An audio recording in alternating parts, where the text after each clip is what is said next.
Rebolusyong Amerikano. Dinagsa ng mga English na Puritan na mula sa Britanya ang Hilagang Amerika noong 1607 hanggang 1733. Nakabuo sila dito ng 13 kolonya na mula Massachusetts hanggang Georgia. Ang pandarayuhan ng mga Ingles sa Amerika ay bunga ng kanilang pagtakas mula sa kaparusahang napili nilang relihiyon sa panahon ng Reformasyon at Enlightenment. Ang Jamestown ay ang unang natatag na panirahan noong 1607 na sa kasalukuyan ito ay ang estado ng Virginia na pinamumunuan ni Captain John Smith. Marami ang nasawi sa gutom at sakit sapagkat hindi nila inakala ang hirap ng buhay pagsasaka. Sanhi nito ay lumipat ang karamihan ng tirahan. Di nagtagal ay nakapagtayo sila ng mga plantasyon at negosyo na nagpaunlad sa kanilang pamumuhay. Dito bumuo sila ng kanya-kanyang pamahalaan upang pamunuan ang kanilang kolonya. Aalamin natin ngayon ang mga patakarang hindi sinang-ayunan ng 13 kolonya. Nagwakas ang 7 taong digmaan sa pagitan ng Great Britain at France, kung saan nakaranas ng kahirapan ang Britanya sa gastusin ng digmaan. Iminungkahi ng Parlamentong Britanya na buwisan ang mga kolonya nito sa pamamagitan ng pagpapatupad ng mga patakaran na di sinang-ayunan ng 13 kolonya sa Hilagang Amerika. Aalamin natin ngayon ang mga patakarang hindi sinang-ayunan ng 13 kolonya. Ang unang patakaran ay ang Sugar Act taong 1764. Ito ay buwis na ipinapataw sa asukal sa bansang Britanya sa 13 kolonya sa Amerika. Dito ipinagbawal ang illegal na pag-aangkat ng asukal na naging sanhi ng paghahalughog ng mga kolektor sa mga bahay. Nais lamang nilang makasiguro na walang illegal na asukal ang nakatago rito. At ang mga pantalan ay mahigpit na binabantayan ng mga opisyal. Ikalawang patakaran ay ang Stamp Act noong 1765. Ang mga opisyal na dokumento kagaya ng titulo, kasulatan at pahayagan ay nararapat na nasilyuhan bago ito ilimbag. Tumutol dito ang mga matataas na tao tulad ng mga negosyante, abogado at mananalapi. Dahil dito naging maingay sila sa pagtutuligsa nito. Ipinahayag nila ang kawalan ng representasyon sa Parlamento ng Britanya. Ito'y isang pagmamalupit at paglabag sa karapatan ng mga English. Ang ikatlong patakaran ay ang Townshend Act noong 1767. Si Charles Townshend ang bumuo nito. Si Charles ay isang politikong English na nagpasa ng patakarang ito na nararapat ay regular na taasan ang buwis sa mga kolonya upang suportahan ang mga gobernador at opisyal na magtatanggol sa kanila. Dahil dito, nagkaroon ng pag-aalsa sa Boston, Massachusetts na naging Boston Massacre noong 1770. May 5 Amerikano ang nasawi dito at marami ang nasugatan dahil sa pamamaril ng mga English sa mga Amerikano. Dahil sa naganap na pangyayari, binawi ng England ang Townshend Act. Ang ika-4 na patakarang tinututulan ng 13 kolonya ay ang Tea Act noong 1773. Ang monopolyo ng tsaa sa Hilagang Amerika ay ipinagkaloob ng Parlamento ng Britanya sa East India Company. Hindi ito sinang-ayunan ng mga Amerikano. Dahil dito, itinapon ang 342 kahon ng tsaa sa dagat ng Boston bilang protesta nila sa kompetisyon sa lokal na tsaa sa Amerika. Si Samuel Adams ang nanguna sa pangkat ng mga Amerikanong umakyat sa barko at dito itinapon nila ang mga kahon ng tsaa sa daungan sa Boston Tea Party. Ang kaganapang ito ay ikinagalit ng mga English. Tinawag ang protestang ito bilang kriminal na gawain.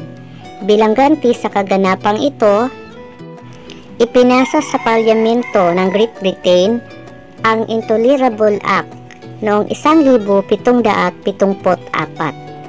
Isa sa nilalaman ng batas na ito ay ang pagsasara ng daungan ng Boston hanggang hindi nila nababayaran ang mga itinapong tsaa sa dagat. Gayon din ang pagsasailalim sa kamay ng mga sundalo ng Massachusetts. Aalamin natin ngayon ang Deklarasyon ng Kalayaan. Ilan lamang ito sa mga patakarang nagpasiklab ng rebolusyon sa Amerika. Ang Patriot ay tawag sa mga nagsagawa ng pag-aalsa at Loyalist o Tories naman ang tawag sa mga nananatiling tapat sa hari ng Britanya. Ang mga Patriot ay magbibigay ng mga polyetong may titulong Common Sense upang maipaalam ang kanilang pinaglalaban na isinulat ni Thomas Paine noong 1776.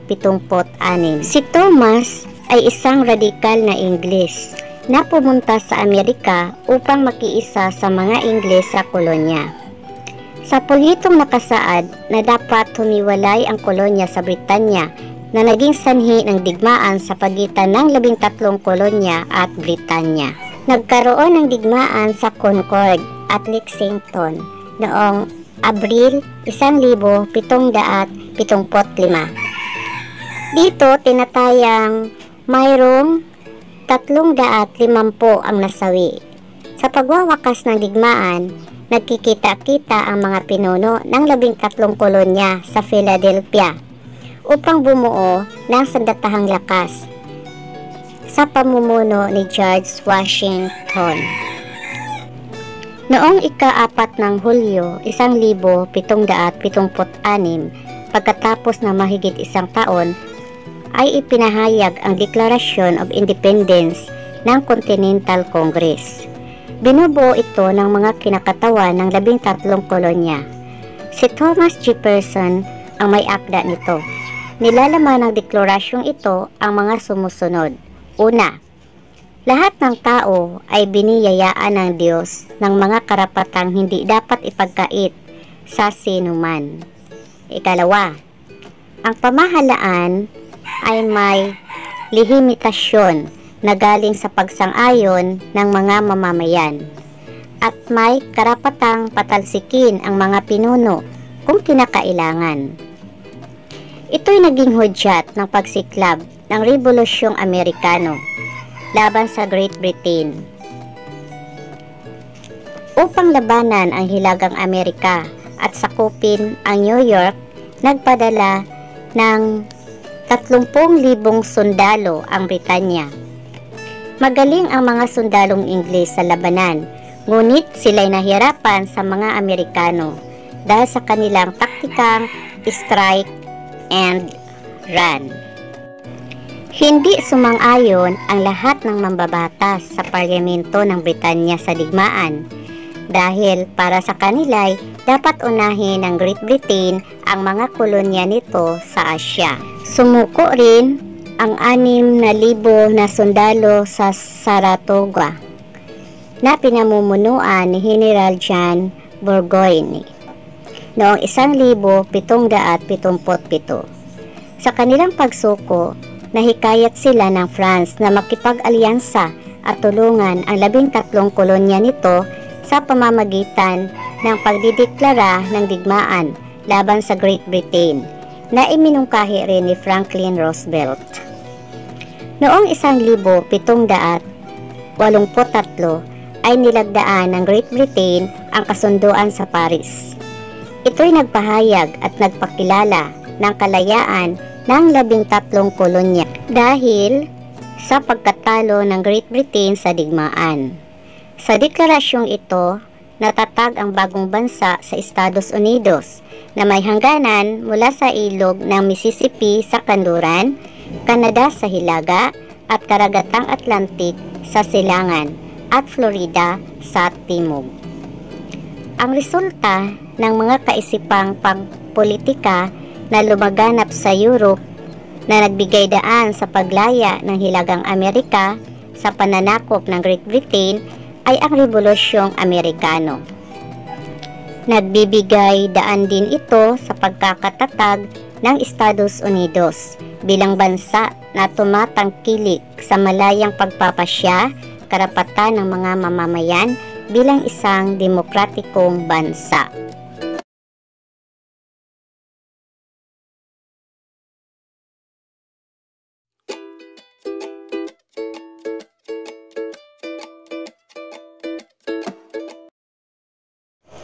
Tatalakayin natin ngayon ang Rebolusyong Pranses. Ang France ay nasa ilalim ng pamumuno ng isang absolutong monarkiya na pinamumunuan ng hari at reyna. Bago sumiklab ang Rebolusyong Pranses, nahahati sa 3 estado ang lipunang Pranses. Unang estado, binubuo ng mga opisyal ng Simbahang Katoliko na may malaking gampanin ng Simbahang Katoliko sa usaping pangpolitika at sa lahat ng aspeto ng pamumuhay sa France. Ang ikalawang estado, binubuo naman ito ng mga opisyal ng pamahalaan at maginoo na nagmamay-ari ng malalawak na lupain at tinaguriang Panginoong may lupa. Sila ay pangkat ng mayayaman na nagmamay-ari ng 20% ng lupain ng France. Pinahihintulutan silang hindi patawan ng mga buwis at marami sa mga maginoo ang nagnanais ng higit pang kapangyarihan. Ang ikatlong estado naman ay binubuo ito ng mga ordinaryong mamamayan, gaya ng mga Borges o mga ngalakal, magsasaka at manggagawa. Ang estadong ito ang may pinakamaraming kasapi. Ang pag-unlad ng ekonomiya ng France ay nagmula sa kanila dahil sila'y mga negosyante, bangkero, doktor, artesano at intelektual. Gayunpaman, hindi nila natatamasa ang kapangyarihang politikal tulad ng sa mga maginoo. Pinilit nilang bumili ng kapangyarihan sa hari, ngunit napag-isip-isip nila, mas pinahalagahan ang kapangyarihang nagmula sa pamilyang pinagmulan kaysa sa angking kagalingan ng isang tao. Karamihan na nasa ikatlong estado ay mga mahihirap na kinabibilangan ng mga magsasaka, manggagawa at panggitnang uri. Marami silang hinaing tulad ng pagpapatuloy ng sistemang feudal kung saan marami sa kanila ay mga magsasaka lamang ng mga maginoong may lupa. Aalamin natin ngayon ang mga salik sa pagsiklab ng Rebolusyong Pranses. Ang unang ay ang absolutong kapangyarihan ng hari. Ikalawa, hindi makatarungang pamamalakad ng pamahalaan. Ikatlong salik, pagkaubos ng kaba ng yaman ng pamahalaan, sanhi ng maluhong pamumuhay ng hari. Ang ikaapat na salik ay ang pamamayani ng mahihinang hari na sina Haring Louis XV at Louis XVI. At ang panghuling salik, ikalima, ay ang pagtuligsa ng mga intelektual sa di maayos na kalagayan ng mga uring mamamayan. Nag-ugat sa hindi pagbabayad ng buwis ng mga pari at maginoo sa pamahalaan ang hindi makatarungang pamamalakad ng pamahalaan. Sila din ang maaaring maluklok sa mataas na posisyon tulad ng sa militar at simbahan. Nagkaroon ng mataas na kita ang mga maginoo sa kanilang lupain na pinagbanata ng buto ng mga magsasaka at trabahador. May malalawak na lupain ang mga pari na nang-aabuso rin sa mga magsasaka, kagaya ng pagtatrabaho nila ng walang bayad na tinatawag na corvée, at nagbabayad ng 10% lamang ng kanilang kita bilang buwis o tithe sa simbahan taon-taon. Dahil dito, marami ang humingi ng pagbabago, ngunit bigo sila at sila'y ipinakulong lamang. Nang lumaon, ay napag-isipan nilang patalsikin ang rehimen upang magkaroon ng isang reforma. Walang hangganan o absoluto ang kapangyarihan ng hari. Nagmula sa hari at kanyang ministro ang mga batas at utos nito.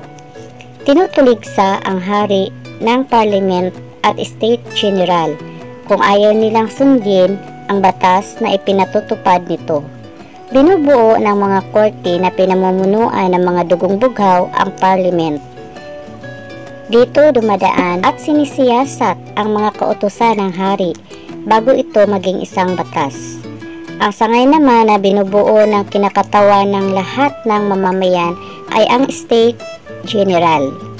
Naging mahina ang pamamahala ng dalawang hari dahil si Louis XV ay naging hari sa edad lamang na 5 taon. Kung kaya'y namamahala siyang nakadepende sa kanyang gurong si Andre Hercule, Cardinal de Fleury. Napunta ang trono ni Louis XV kay Louis XVI pagkatapos siyang masawi. Si Louis XVI ay ang apo ni Louis XV na 2 taon lamang noon. Isang maluho at magarbong reyna ang kanyang asawa na si Marie Antoinette na naging sanhi ng krisis sa pananalapi sa kanilang nasasakupan. Bunga rin ito ng pagkakaroon ng mga labanan at maluhong pamumuhay ng mga naunang hari na si Louis XIV. Dahil dito, nagpatupad sila ng mga bagong buwis nang sa gayon ay maiwasan ang pagkabangkarote ng kanilang pamahalaan. Nahirang na ministro ng pananalapi si Charles Colony noong 1783. Dito iminungkahi niya na patawan ng buwis ang ikalawang estado o ang mga magginoo na lubos na tinanggihan ng parliament. Dahil dito, tinanggal si Colony at ipinalit si Loménie Brienne.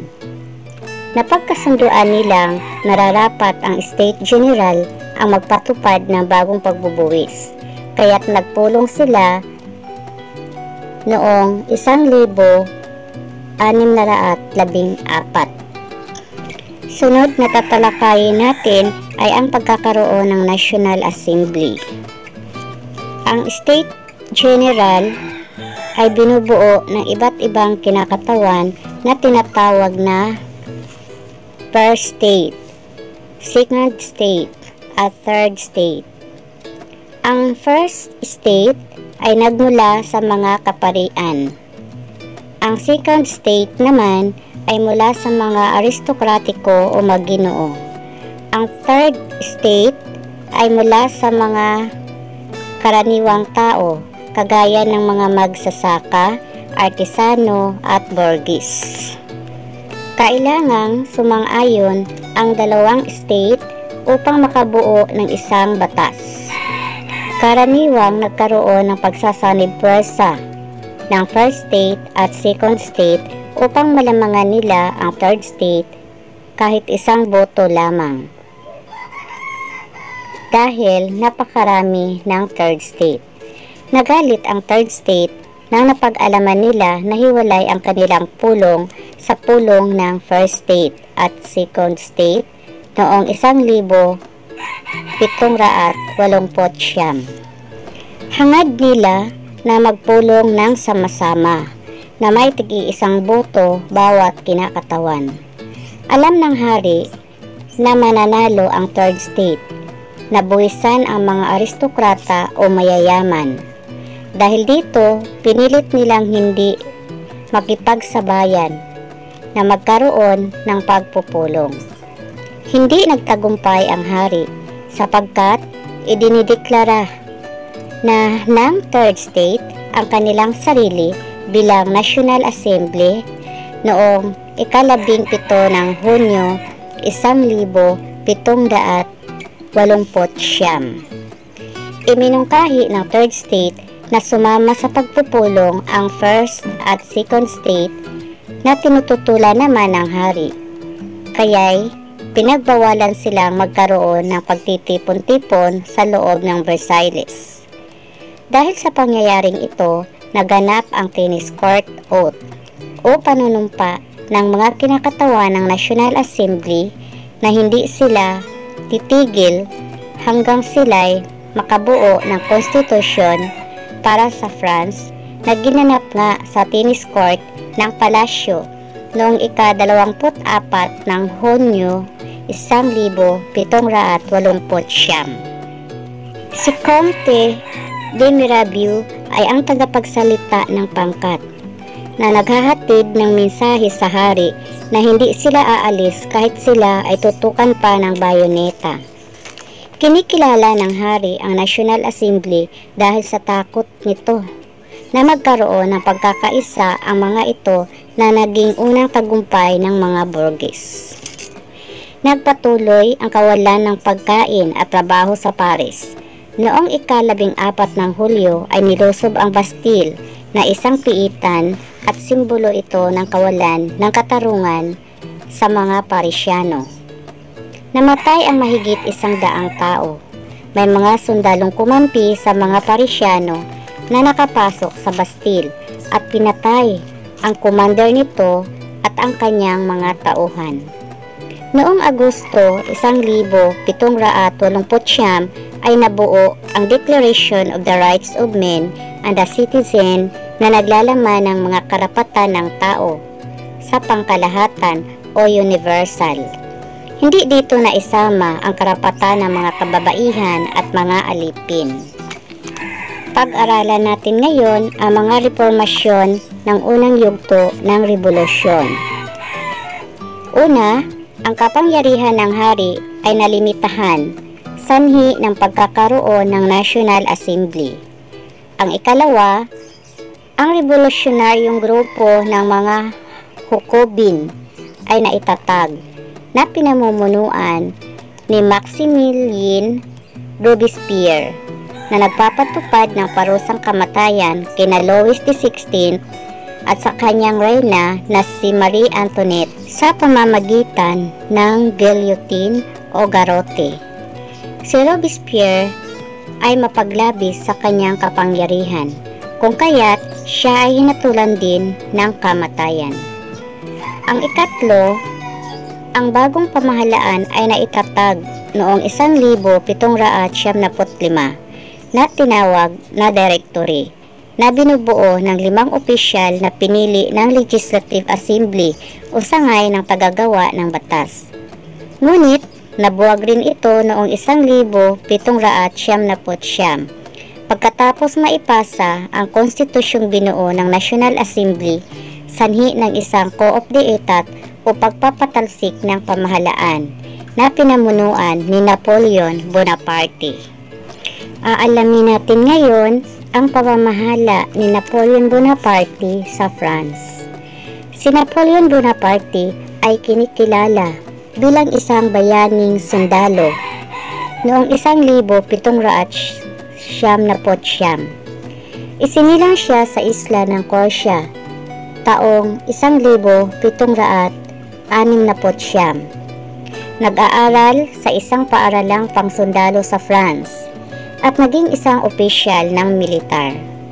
Sumali siya sa pwersa ng Rebolusyong Pranses at nagpakita ng galing sa pamumuno at pakikipaglaban noong 1773. Pinamunuan niya ang sandatahang lakas ng Pranses upang labanan ang Sardinian at Australiano na nasa Italia taong 1776. Dahil sa kanyang kahusayan, ay napagtagumpayan niya ang digmaan na nagbigay sa kanya ng karangalan bilang bayani ng mga Pranses.